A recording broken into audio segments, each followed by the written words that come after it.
Hey everyone and welcome back. My name is Josh and in today's video I'm going to be discussing the possibility of a fourth stimulus check, updates on the infrastructure bill, news on unemployment, and other government related news. But first, before I get into today's video, if you enjoy related content like this one and would like to see more like it, make sure to give this video a big thumbs up. That helps with the YouTube algorithm.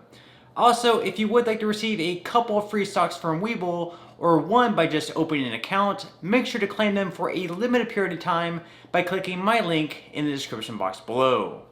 Okay, so the Senate needed just a simple majority on a motion to proceed on Friday, but they ended up getting a whole lot more than that with a vote of 66 to 28. What this does is basically allows the opening of a legislative package to potential changes through the amendment process. Of the 66 that voted to proceed, 50 were Democrats and 16 were Republican. At some point this weekend, we can expect for there to be votes for different amendments. Senate Majority Leader Chuck Schumer, who expects this weekend to be a long one, released a statement saying, "Given the bipartisan nature of the bill, the Senate should be able to process this legislation rather quickly. We may need the weekend, we may vote on several amendments, but with the cooperation of our Republican colleagues, I believe we can finish the bipartisan infrastructure bill in just a matter of days." With the Senate leaving for their August recess at the end of next week, the Majority Leader in the Senate hopes to get this bill through before leaving. The bill they expect to be voting on and possibly even passing includes $550 billion in new federal funding, $73 billion will be going to rebuild the electric grid, $66 billion will be spent on passenger and freight rail, $65 billion will be going towards expanding broadband internet access, $55 billion towards water infrastructure, $40 billion to fix bridges, $39 billion to modernize public transit such as buses, and finally $7.5 billion to create the first federal network of charging stations for electric vehicles. One of the most outspoken people against the bill so far has been former President Donald Trump, who went as far as threatening to primary any GOP lawmakers who support the bill. Again, 17 Republicans voted to advance the bill on Friday, including Senate Minority Leader Mitch McConnell, so I'm not really sure how much weight Trump's words hold here. In his statement, as you can see up on the screen, he says, "Hard to believe our Senate Republicans are dealing with the radical left Democrats in making a so-called bipartisan bill on infrastructure, with their negotiators headed up by Super Rhino Mitt Romney.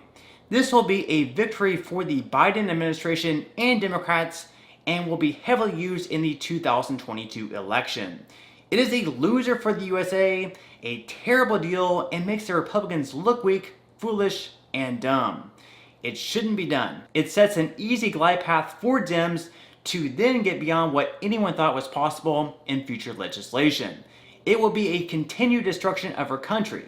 Our borders are horrible, crime is at an all-time high, taxes and inflation are going way up, the economy is going way down, and now this.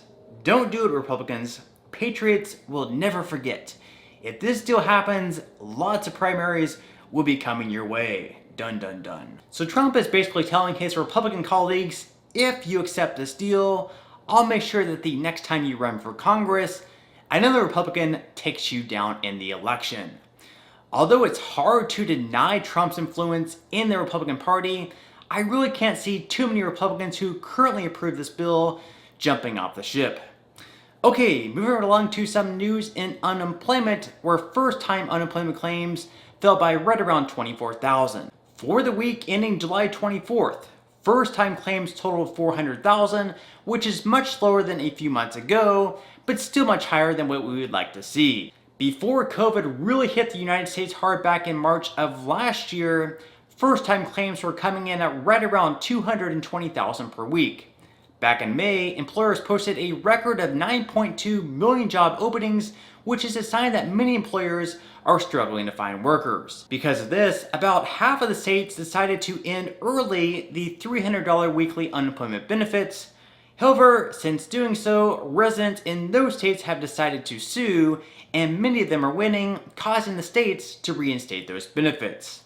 Regardless, the $300 weekly plus up will be ending in all states on September 6th, which is just a little over a month away. So with unemployment rates still pretty high, we also saw a disappointing rise in GDP, only at 6.5%. With business nearly at 100% operation again, expectations were sky high that GDP would really begin to take off, and the Dow Jones estimated we would see a rise of 8.4%. So really just a disappointing second quarter, and with rising inflation, you have to wonder what actions the Biden administration are going to take to get this ship turned around. An inflation indicator that the Federal Reserve uses as its key guide rose by 3.5% in June, which is the fastest gain since 1991. That's 30 years. So you really have to hope that things begin to cool down here soon. Fed Reserve Chairman Jerome Powell said he does believe the inflation is transitory and mainly just a result of bumps in the road from reopening the economy. However, some others, such as Ken Langone, believe the Fed is wrong and that inflation is here to stay. In an interview on CNBC, the co-founder of Home Depot, Ken Langone, said that both raw materials and labor shortages have caused increased consumer prices. And now that the government plans on spending trillions more, that's worrisome. I think you're going to take a white hot fire and throw a 5-gallon gas can on top of it. You're going to have flames so high, it's going to be incredible. I don't believe this is transitory. I don't believe this is temporary. So while Jerome Powell and others believe this inflation is just temporary, others believe that it's here to stay, especially with all this excess in new spending. And with all this spending to come later this year, all $3 to $4 trillion of it, some people have been questioning whether or not they plan on possibly passing a fourth stimulus check. And at this point, there have been no real serious talks. The best that a lot of people can really hope for at this point is them extending the increased monthly child tax credit payments into the future, which is one of the possibilities. However, as far as receiving another stimulus check like the one that we received earlier this year and the two last year, things aren't looking that promising. At this point, the only real chance I see of another stimulus check getting passed is if the Delta strand of the virus ends up getting so bad and case numbers end up getting so high that many cities go into some type of full shutdown. But honestly, I really don't see that happening. And even though there certainly isn't a 0% chance of receiving a fourth stimulus check, I personally would put the chances right below 10%. Of course, in the meantime, there are some cities and states having their own stimulus programs, as the state of California just gave its residents another $600 depending on their income. So in the future, I will definitely make sure to keep everyone updated on different stimulus programs in different states, whether those be in the form of checks, rental assistance, etc.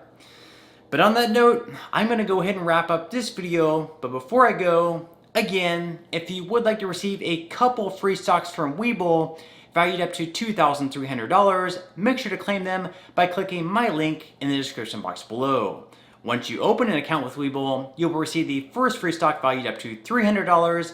Then, once you make a deposit of at least $5, yes, just $5, at that point, Webull will send you the second free stock, this one being valued up to $2,000. Once you receive the two free stocks, at that point, you can either use the $5 you deposited to invest into more stocks, or you can simply transfer that money right back into your bank account. If you would like, you can even sell the free stocks that you received for whatever amount they're worth and transfer that money right back into your bank account as well. So, free stocks or free money, however you would like to think of it. So again, thank you so much for watching, and if you did make it all the way to the end, I would greatly appreciate it if you could take just a few more seconds out of your day to like this video, share it, and also subscribe if you haven't already. And until next time, I hope you have a great rest of your day, and I'll see you in the next video.